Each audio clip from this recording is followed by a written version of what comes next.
Welcome back everyone to theCUBE here. I'm John Furrier, your host. We are in our East Coast point of presence. That's our super access point. It's like theCUBE East and we got theCUBE West in Silicon Valley and Palo Alto connecting technology and Wall Street together. This is part of our Crypto Trailblazers ongoing series with the NYSE Wired team and community of bringing that all together. Sandy Kaul is here, Senior Vice President, Head of Innovation at Franklin Templeton. Certainly a pioneer, thought leader, has been writing white papers since 2017, involved in a lot of the action around digital assets. All the cutting edge mainstream stuff that's happening is coming together. She's been there from the beginning. Sandy, great to have you on theCUBE podcast. Thanks for coming on. Thank you so much, John. Pleasure to be here. We had a great little chat before we came on camera around, writing the white paper in 2017. I mean, when you're early, you're either glass in your face and you're spitting out nails, or you're crazy. And every big wave, Amazon Web Services. I was just talking with the Otter AI CEO. Yep. Years of that's the worst idea. It's going to fail. Too many fatal flaws. It'll never work. Regulation will kill it. There's so many things that are supposed to kill crypto infrastructure and now decentralized infrastructure. Yep. But the climate's good. Right now, it's kind of feels like a spring day. Yep. Not yet a beach day, but it's not winter. Nope. I mean, we had a bad climate, so we've certainly seen a turnaround. What's your perspective first on the climate? Because I think there's certainly buzz and excitement around the fact that finally it's not a hurricane force headwind. Yeah. Well, I mean, so there's two pieces to it, right? Because we're a global firm and we've been working on our digital asset strategy globally, and the excitement that you're now feeling in the US has been there, it's just been outside the US. So it's so nice to see it coming into the US, because the US really can be such a leader in terms of where we're going to be able to head, as in terms of global regulation, harmonization, attracting entrepreneurial capital, really stimulating the innovation and the creativity to take the whole ecosystem to the next level. So the US has been sorely missed. So it's so nice to see the level of excitement in the US now starting to match the pace of excitement and innovation we've been seeing around the world. We're back in the game there, it's awesome. I want to ask you about the confluence of tech and money. Obviously we're here Wall Street and we have Silicon Valley, so obviously you see that you're in that business of using that tech. There's a lot of money involved, assets. Now you have a third pillar, culture. Yep. So you have the confluence kind of all coming together like three streams forming a monster river of innovation, tech, money, and culture. Yep. All happening, kind of exploding in this innovation theater right now. Yep. How is that impacting some of the big kind of pre-existing institutions like Franklin that have been doing this and preparing? It's hitting. That's right. One, scope the magnitude of the change. Yep. And kind of where we are, if you could. Yeah, so I think there's two big aspects to the change, John. The first is when you think about just the technology itself, right? We are operating, this whole floor that we're sitting on top of, right, is operating on an infrastructure that was designed 50 years ago. And it was designed 50 years ago because the number of trades that were happening, the volumes were growing so fast that we could not keep up with the trading volume, right? When they were settling one trade at a time and needing to swap the paper certificates, we couldn't keep up, and so we had to devise this whole system that has really led the last 50 years. What is so cool about the technology is now we have technology that is going to allow us to go back to trading one trade at a time, but it's going to happen at such a velocity and speed and efficiency that we can really grow volumes almost infinitely. So that's, from a technology perspective, it's almost like everything old is new again, but now the technology has caught up to the way that markets can grow. The other thing that's interesting about it from the culture perspective is that we've been through multiple waves of kind of tech innovation. First we had automation when computers first started coming into commerce, then we had digitization when we got the internet, then we got virtualization with the cloud, and now we're moving into decentralization. And with each of those jumps, we have actually seen the power of individuals grow. We are really democratizing access to all the rails of commerce so that you and I and every individual can access them as efficiently or as effectively as any institution. And that has never been the case. And so we're really entering an era where this is the people's markets. Sandy, I think that is so well said. And in fact, I'm like almost tearing up because it's like, it's like unbridled capitalism. Yeah. At its purest form. Yep. It's like, and it's transparent. It's not bad capitalism. No. It's capitalism that is good. Yes. Because you have transparency, That's you right. have instrumentation. Yep. There's some things to fix, but it's like, it's close. It's close to being close. almost perfect capitalism. That's right. And all these rules that it's okay for a big institution to do this, but no, not you, John. You No. can't do that. Yeah. Those rules are going to be going away. Like everybody is going to be able to use their assets to the Yeah. absolute limit of what you can do with those assets to make a good living for yourself. If I own a home, why can't I leverage that home and Exactly. buy some Bitcoin? That's right. If I have a stable coin, the CUBE dollar, right. my That's right. community, I can have a bank. I Right. got payment rails. If I've got home equity, if I've got equity in my home, why can't I use my equity to pay down my loans?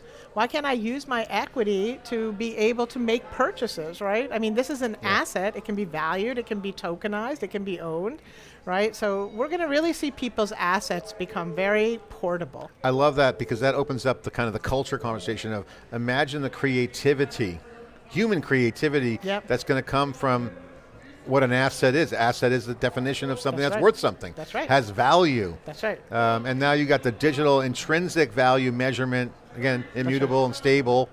What do you think that's going to do? I mean, just if you had to kind of throw the spear into the future, what Yeah. would it look like? What do you see happening in your mind's eye about what kind of creativity might we see? I mean, you can't Yeah. see everything, but I'm sure it's going to look different. Probably we're going to be like, oh, that's so obvious That's when you right. look back at it. But there's going to be some weird things that might come Oh, out yeah, of yeah. this. Always. What would you see that might pop out? That could be far-fetched today, but like, hey, Airbnb started out as selling cereal in an apartment, and it became a big company because of the cloud. Exactly. So what do you might see out there? So I see a couple things, right? I see first, I think that you're going to be able to use your data that you generate as an individual as a form of currency, right? I'm going to be able to either get direct money from my data or use my data to barter for goods and services, because my data in an AI-driven world is the most valuable resource I have.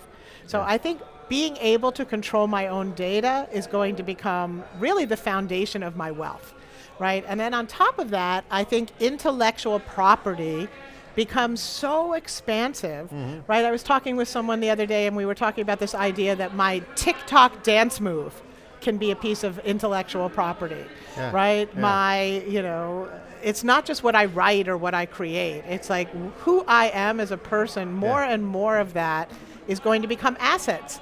And basically I will be able to use who I am as a person in multiple ways to make money and invest and live in the world. I mean, if you think about intellectual property, let's take that for a second, because now if we go back 20 years ago, we'd have to get a lawyer, file paperwork, spend some cash, Yep. go Wait through the for process, months and months and months. and then let's just say we want to enforce it. Yeah. Hire another lawyer. That's right. So it's a concept that was abstracted because the mechanism of commerce at that time That's right. was the way it was. What you're saying is intellectual property is no longer a concept, it's just a feature of the system. Right. That's right. And so therefore all that intermediary's gone. Yep. So if I film my little TikTok dance move, I'm going to be asked as soon as I are getting ready to post it, would you like to tokenize this and own it as IP? And I'm going to hit yes, and that will sit in my wallet, and that becomes an asset. Yeah, and people are working on that right now. I saw a great start doing music. Yep. Art tech is coming big. That's right. I mean, I was talking to Edward Dang. He was telling me that people buy art paintings today, and most of the art's not even paintings anymore. That's right. Because they don't even know how to buy digital art. That's right. And so art's coming onto the scene. Music, art. Right. We call it cultural assets, right? We Yeah. are used to a world of financial assets, but cultural assets have only been collectible. They haven't really been investable and tradable.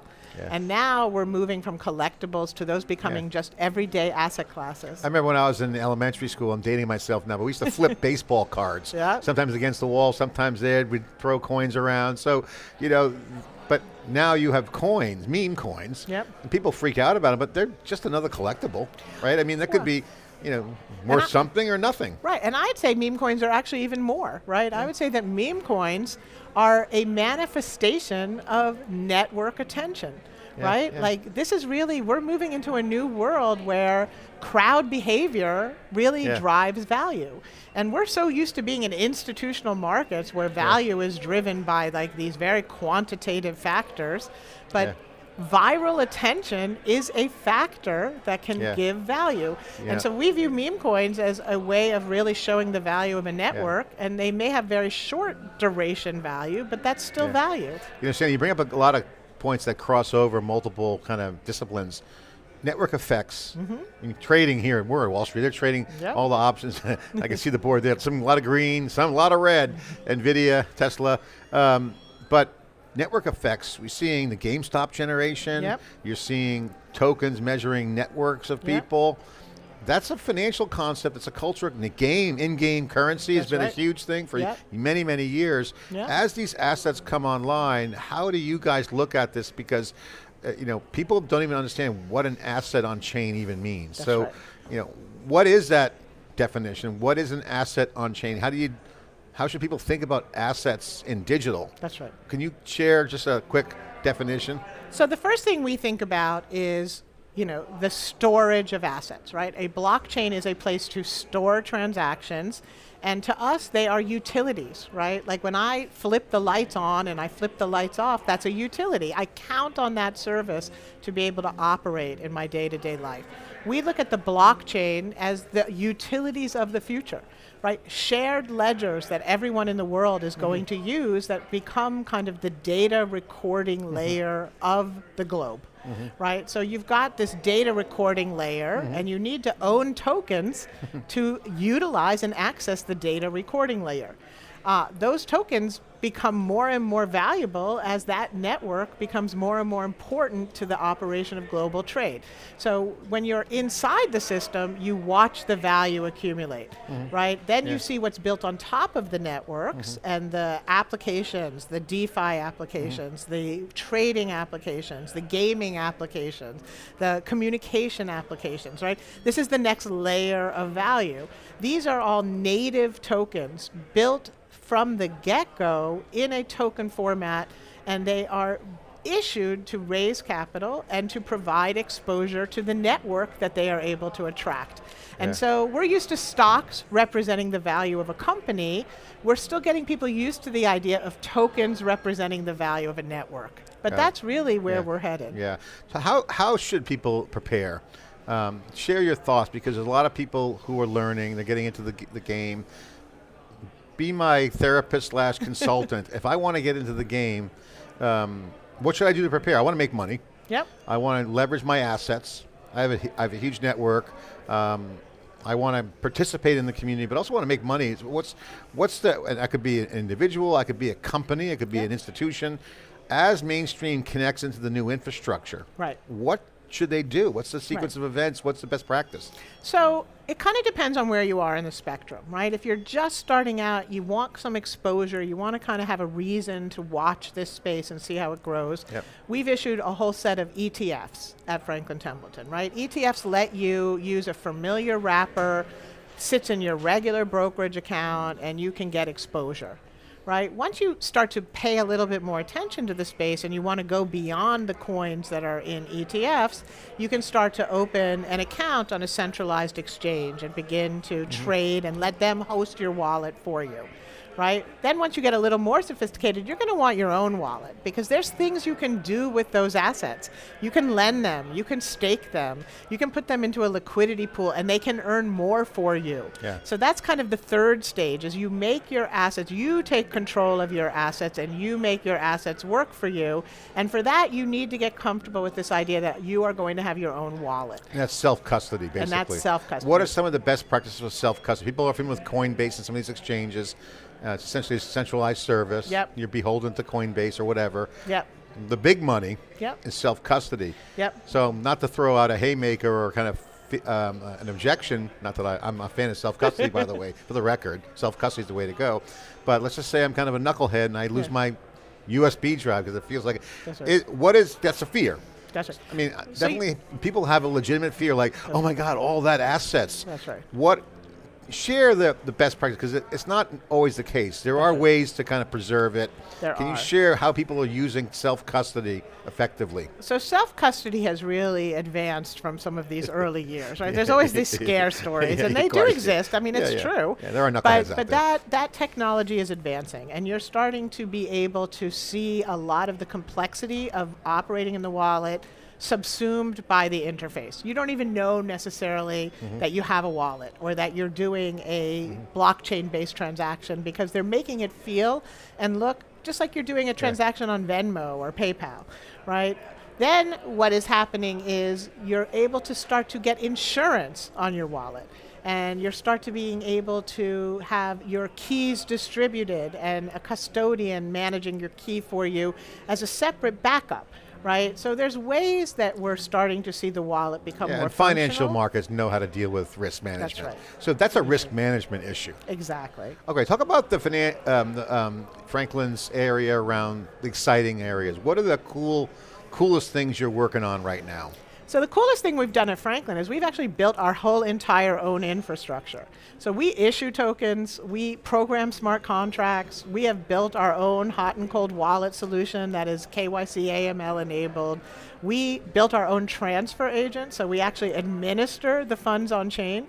So with our tokenized money market fund, we're able to calculate our shareholder record second by second throughout the trading day and actually do intraday yield, something that a traditional money market fund can't even think about. Quantify the value of the intraday yield, because yielding or yields, I call yielding, is a different kind of my word, but is huge value. Yep. I mean, and compare what the alternative is. Quantify the value, because, and scope it for us, because I think people don't understand that yields are a big deal. Yields are a big deal. Well, just put it this way, right? Like in a traditional money market fund, if I own it first thing in the morning and I sell it halfway through the day, I get zero yield in a traditional money market fund.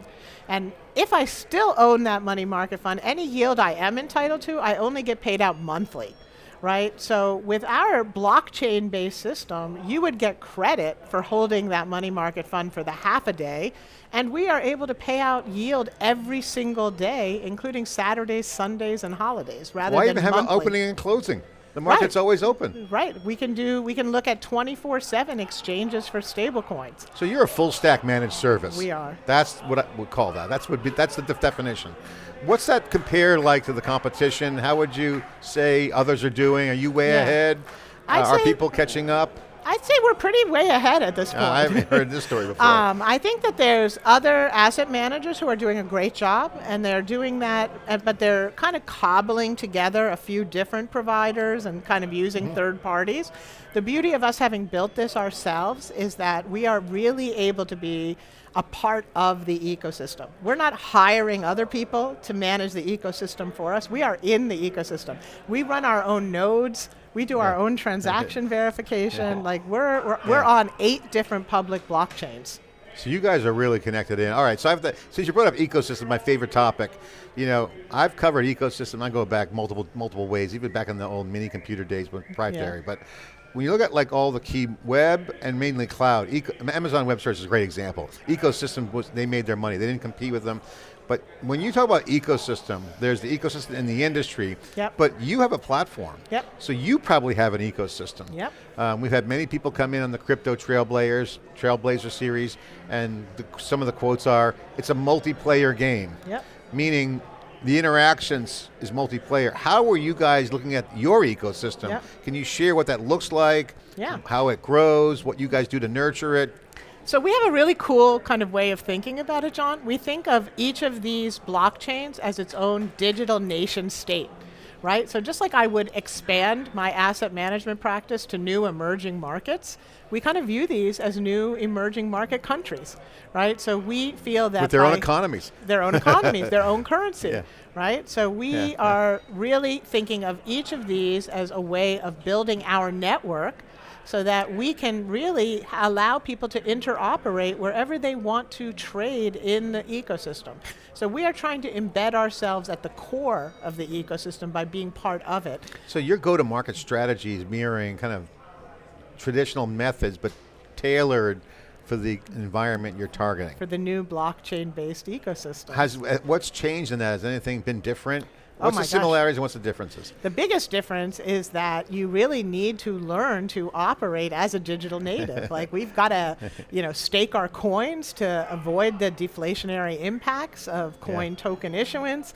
We need to be able to, watch our wallets for, and monitor our wallets against dusting.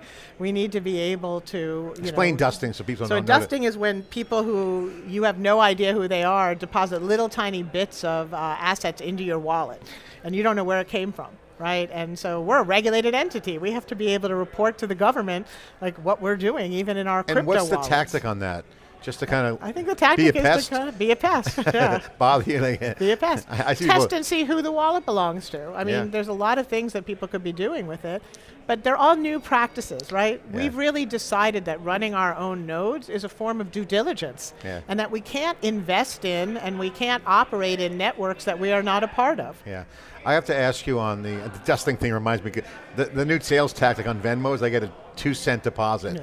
Can I have a meeting with him? Like, gets in my email, like, get out of my face. Yeah. The privacy piece of it. So I've heard from a lot of whales, Bitcoin whales, Ether whales. Here we go, the options getting ready to close. They're starting to yell. I love this part of the day. This is my favorite part of the day. It's like trading places. Say I'm a big whale. Yeah, I'm not anonymous. I mean, I'm not anonymous. No one knows who I am, but I can track every transaction. So if I move something off, say, the Genesis block, or I move, there's real interest in liquidity, somewhat anonymously. Is that a problem that's never going to be solved, or is that something that's going to be solved through a service like what you guys have? I know a lot of people want to move a lot of Bitcoin, but they don't want anyone to know they're doing it. So there's no dark pools yet in crypto. But what's because KYC would be flagged. I mean, what's the? I kind of look at it as a positive, right? Like, I mean, we look at momentum, we look at relative strength, we look at lots of indicators to time markets and to inform our market opinions. I think movement out of whale wallets is like a new type of financial market indicator. And that it's like a new type of momentum But I might not want to know that where my destination's going. Right.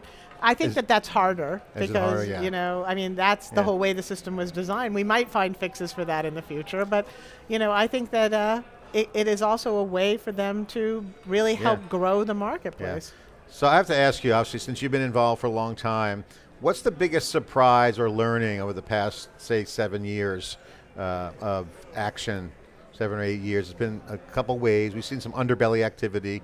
Obviously that happens in every growing market, but it seems it's stabilizing. It's maturing. Money's involved. Big players are coming in. You're starting to see real retail investment interest, democratization, as you mentioned. Convenience is coming. So all that's benefit stuff. But what have you seen and learned from your standpoint that's either surprised you or didn't surprise you, and it's like it could be, well, that there's a bigger impact than I thought?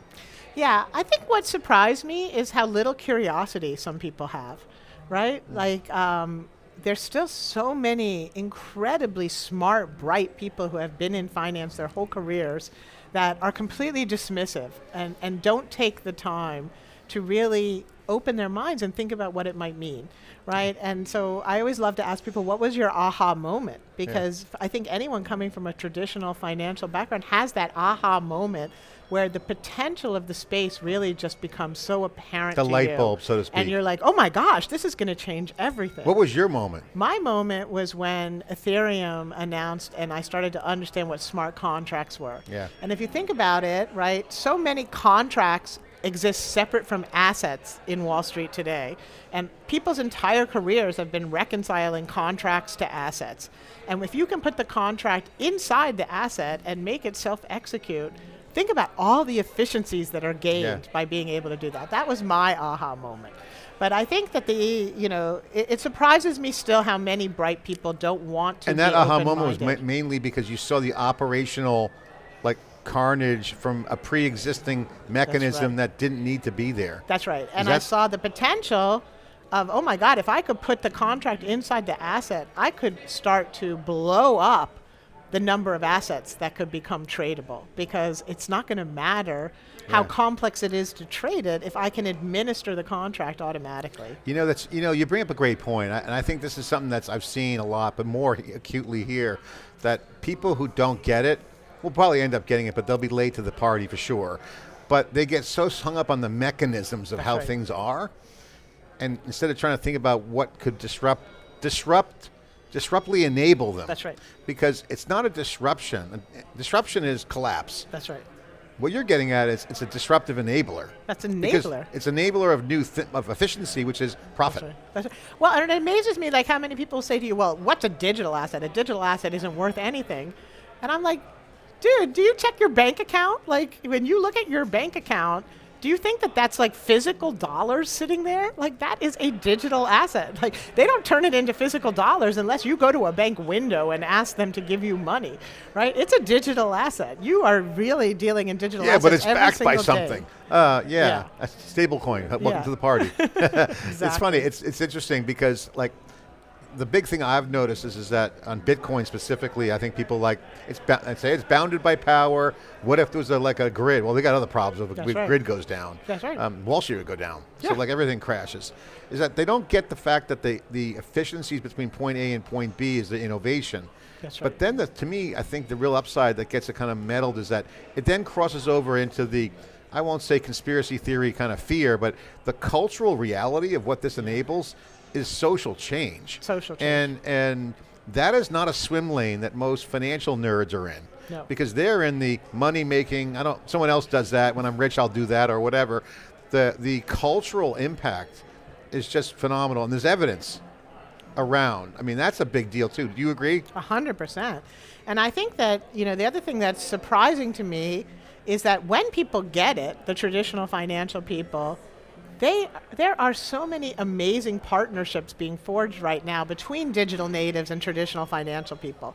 And that's what excites me, because it's the intersection of the two. It's the knowledge of customer protections, how markets have failed in the past and how we've mitigated those risks, how we've been able to grow new marketplaces. That's the traditional financial benefit that we bring to the table, and they bring this incredible open-minded thinking and innovative technology, and it's when they come together that it is creating something so exciting. I look at this and I say, the Cube has a huge network effect. We're going to have a Cube coin. We're going to have a Cube dollar. I can have my own bank. I could transact in Cube dollars. How would you advise us to do that? I mean, because is it easy? Would I just work with you guys? How do I turn my network into an asset? Yeah. So you could work with us. That's what our infrastructure enables, to issue the coin, to be able to manage the coin, to manage the wallet system around the coin, to be able to trade it, to be able to measure risk around it.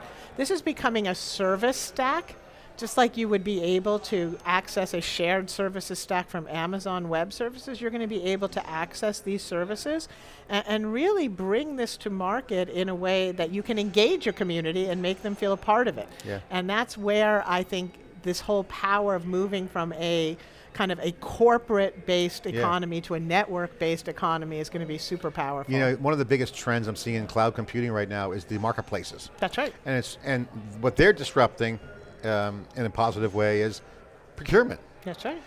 That also is connected to finance. That's right. So those have not connected. You mentioned contracts being with the asset. That's right. How do you see procurement roles? Because now you got ecosystem of marketplace trends. I mean, our world's a marketplace, two-sided transactions, as you're pointing out. So corporations are going to soon get there. That's right. What's your vision on how corporations will evolve from automating procurement through either marketplaces, as they're still using dollars? That's right. What happens next there? Well, then it becomes, do you start, when you issue your own token, do you create incentives for people who trade with you as part of your supply chain to use your tokens? Or do you pay out incentives to other people to be able to use their tokens, right? I think this becomes, the format that you actually enable procurement and trade in is going to become something that is very flexible. I think we're moving to almost what I call a high-tech barter society. Sandy, I think I got to go back and dust off my macro and microeconomic books. Yeah. Because what you're getting at is we have to be economists. Yeah.